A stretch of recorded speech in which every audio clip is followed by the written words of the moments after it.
বলতে হবে নেতা আছে, আরো জোরে বলতে হবে নেতা আছে। আরে কোন সে নেতা?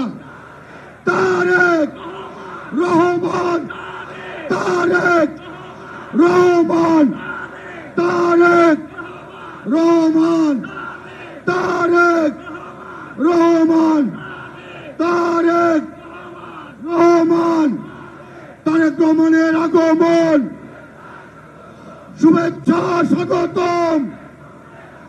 ফরিদপুরের পক্ষ থেকে, মাদারীপুরের পক্ষ থেকে, গোপালগঞ্জের পক্ষ থেকে, শরীয়তপুরের পক্ষ থেকে, রাজবাড়ির পক্ষ থেকে নেতা আছে। আর কোন সে নেতা? তারেক রহমান, তারেক। ওই নেতা আছে, এই জনমালদমে নেতা আছে। সেই নেতা তারেক, তারেক, তারেক, তারেক রহমানের আগমন, তারেক রহমানের আগমন। ফরিদপুর বিভাগের পক্ষ থেকে, ফরিদপুর বিভাগের পক্ষ থেকে তারেক রহমানের আগমন। ফরিদপুরবাসীর পক্ষ থেকে ওই নেতা আছে, এই আগামী দিনে প্রধানমন্ত্রী হবে নেতা আছে, এই বাংলাদেশের নির্যাতিত মানুষের প্রতিনিধি কোন নেতা আছে? ও সেই নেতা তারেক রহমান, তারেক, তারেক, তারেক, তারেক, তারেক, তারেক, খালেদা জিয়া, খালেদা জিয়া, তারেক রহমান, তারেক, তারেক, তারেক, তারেক, তারেক, তারেক রহমানের আগমন, শুভেচ্ছা স্বাগতম। তারেক রহমানের আগমন, ফরিদপুরবাসীর পক্ষ থেকে, রাজবাড়ির পক্ষ থেকে, মাদারীপুরের পক্ষ থেকে, রাজবাড়ির পক্ষ থেকে, শরীয়তপুরের পক্ষ থেকে, গোপালগঞ্জের পক্ষ থেকে তারেক রহমানের আগমন, শুভেচ্ছা স্বাগতম। তারেক রহমানের আগমন। এই মার্কা আছে, এই তারেক রহমানের কোন মার্কা আছে? ও সেই মার্কা। সবাই বলো তারেক রহমানের, খালেদা জিয়া, শহীদ জিয়া।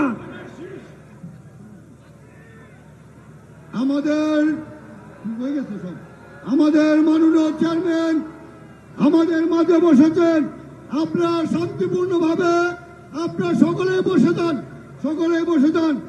এ পর্যায়ে বক্তব্য রাখার জন্য অনুরোধ করছি বাংলাদেশ জাতীয়তাবাদী মহিলা দলের কেন্দ্রীয় কমিটির যুগ্ম সম্পাদিকা, ফরিদপুর সদর আসনের বিএনপির মনোনীত ধানের শীষের প্রার্থী চৌধুরী নায়েব ইউসুফকে সংক্ষিপ্ত বক্তব্য রাখার জন্য অনুরোধ করছি।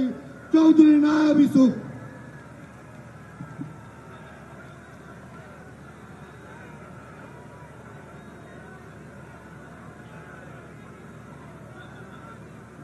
বিসমিল্লাহির রহমানির রহিম।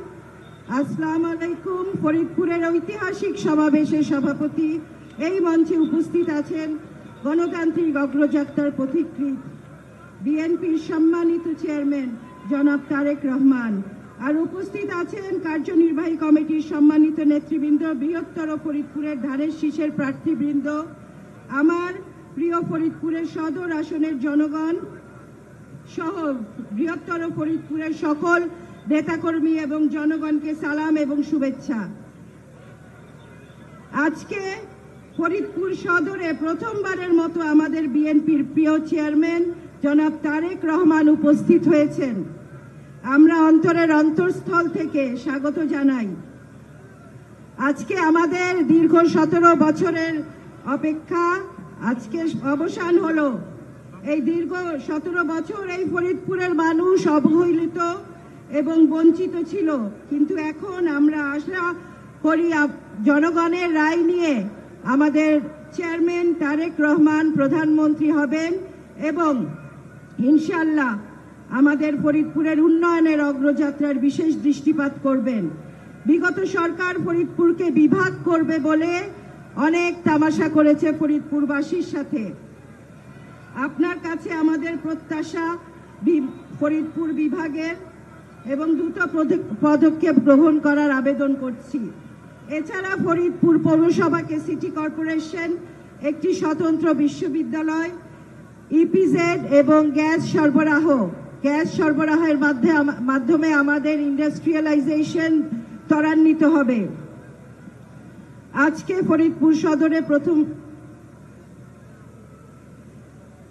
আরেকটি আমাদের যেই আবেদন আছে, যেই দাবি আছে ফরিদপুর মানুষের প্রাণের দাবি, দ্বিতীয় পদ্মা সেতু।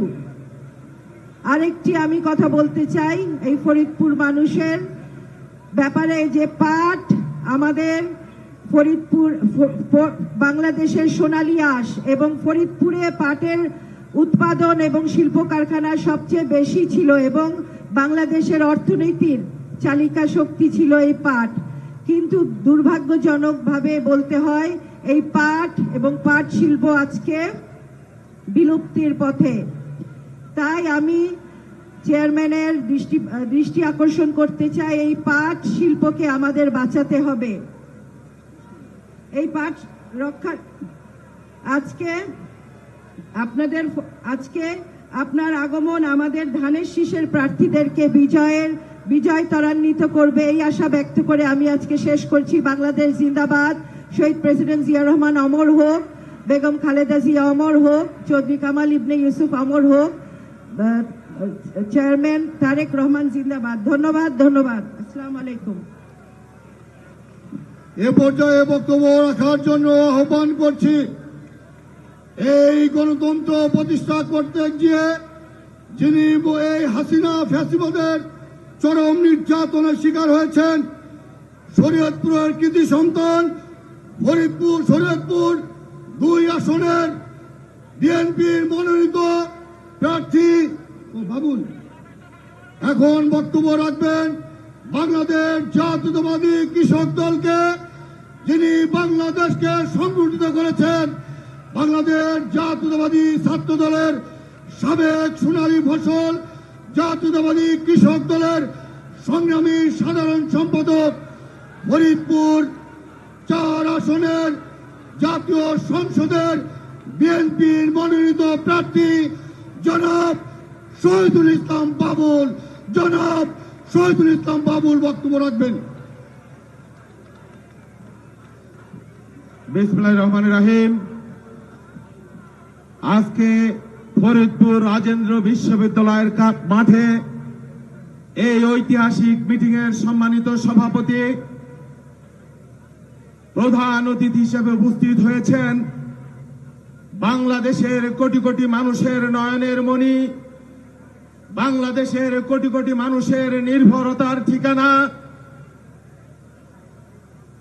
বিএনপির চেয়ারপারসন জননেতা জনাব তারেক রহমান উপস্থিত হয়েছেন, জাতীয় নেতৃবৃন্দ, ফরিদপুরের 15টি আসনের সম্মানিত সংসদ সদস্যবৃন্দ, বিভিন্ন জেলা থেকে আগত নেতা কর্মী ভাই এবং বোনেরা, প্রত্যেককেই সংগ্রামী সালাম এবং মোবারকবাদ জানাই। প্রিয় নেতা, আমি কোন রাজনৈতিক বক্তব্য আজকে দিব না। দীর্ঘ বছর পরে ফরিদপুরের মানুষ আপনাকে কাছে পেয়ে এক নজর দেখতে পেয়ে আজকে আবেগে উদ্বেল হয়ে আছে। ফরিদপুরে আজকে উৎসবের বন্যা নেমেছে। আপনি ইনশাআল্লাহ বাংলাদেশের প্রধানমন্ত্রী হবেন। আমি আল্লাহর উপর ভরসা করে বলছি, ইনশাল্লাহ কয়েকদিনের মধ্যেই আপনি বাংলাদেশের প্রধানমন্ত্রী হবেন। বিগত 17 বছরের অনেক জুলুম, নির্যাতন, নিষ্পেষণের অনেক কথা আমাদের বলবার বাকি আছে আপনাকে। আমাদের অনেক লাঞ্ছনা বঞ্চনার ইতিহাস আছে। ফরিদপুরের মানুষের সাথে বারবার প্রতারণা করা হয়েছে। বিগত 17 বছর বারবার প্রতিশ্রুতি দেওয়া হয়েছে। মাননীয় চেয়ারপারসন, আপনি জেনে অবাক হবেন, বাংলাদেশের পুরনো 19টা জেলার মধ্যে 18টা জেলাতেই সরকারি বিশ্ববিদ্যালয় আছে, আমাদের ফরিদপুরে কোনো বিশ্ববিদ্যালয় নাই। এমনকি গোপালগঞ্জ জেলায়ও বিশ্ববিদ্যালয় আছে, আমাদের ফরিদপুর জেলায় কোনো বিশ্ববিদ্যালয় নাই। মাননীয় চেয়ারপারসন, আপনার প্রতি আকুল আবেদন, ইনশাল্লাহ আপনি যখন প্রধানমন্ত্রী হবেন তখন আমরা ভাঙ্গা ফরিদপুর হাইওয়ের কোন একটি জায়গায় একটি কৃষি বিশ্ববিদ্যালয় অথবা একটি প্রযুক্তি বিশ্ববিদ্যালয় দাবি করি। এটি ফরিদপুরের মানুষের প্রাণের দাবি। মাননীয় চেয়ারপারসন, এই সিটি কর্পোরেশনের ঘোষণা শেখ হাসিনা 22 সালে সুস্পষ্টভাবে এই মাঠে দাঁড়িয়ে দিয়েছিল। প্রতারণা করা হয়েছে। ফরিদপুরের বিভাগ দাবি দীর্ঘদিনের মানুষের প্রাণের দাবি। এই বিভাগ শেখ হাসিনা গোপালগঞ্জে বিভাগ করতে পারে না, মানুষ ফুসে উঠবে, সেই জন্য ফরিদপুর বিভাগ দেয় নাই। ইনশাল্লাহ বিএনপি ক্ষমতায় আসবে, আপনি প্রধানমন্ত্রী হবেন, আমরা আপনার কাছে নিবেদন করব আমাদের এই দাবি। আপনি জানেন কিনা জানি না, সারা বছর শুধু উন্নয়ন উন্নয়ন উন্নয়ন, উন্নয়নের দুধ আর মধুর সমুদ্রে আমরা হাবুডুবু খাচ্ছি, অথচ আমাদের ফরিদপুরে কোনো উন্নয়ন হয় নাই। গ্রামীণ অবকাঠামোর খুবই খারাপ অবস্থা। প্রিয় চেয়ারপারসন, আমরা স্পষ্টভাবে দাবি করি, আপনি আমাদের ফরিদপুরের উপরে যে বৈষম্য করা হয়েছে, আগামী দিনে আপনি আমাদের ফরিদপুরের সেই বৈষম্য দূরীভূত করে দেবেন। প্রিয় ভারপ্রাপ্ত চেয়ারপারসন, আমি আমার বক্তব্য দীর্ঘায়িত করব না, শেষ কথা বলি। আমরা ফরিদপুর 4 আসনের মানুষ। আমার 4 আসনে বেগম খালেদা জিয়া ভাঙ্গা উপজেলা একটা হাসপাতাল করেছিলেন। হাসপাতাল বেগম খালেদা জিয়া 30 শয্যা থেকে 50 শয্যা, তার আগে 30 শয্যা করেছিলেন 80 সালে জিয়াউর রহমান। এখানে একটি দুর্ঘটনা প্রবণ এলাকা। আমরা আপনার কাছে দাবি জানাই, এই 50 শয্যার হাসপাতালকে আপনি 100 শয্যা করবেন। ফরিদপুর ভাঙ্গা রোড আপনি 4 লেনে উন্নীত করবেন, এই দাবি করছি। কেন দাবি করছি? ইনশাল্লাহ আপনি প্রধানমন্ত্রী হবেন, ইনশাল্লাহ প্রধানমন্ত্রী হবেন। কয়দিন বাদে ইনশাল্লাহ প্রধানমন্ত্রী হবেন।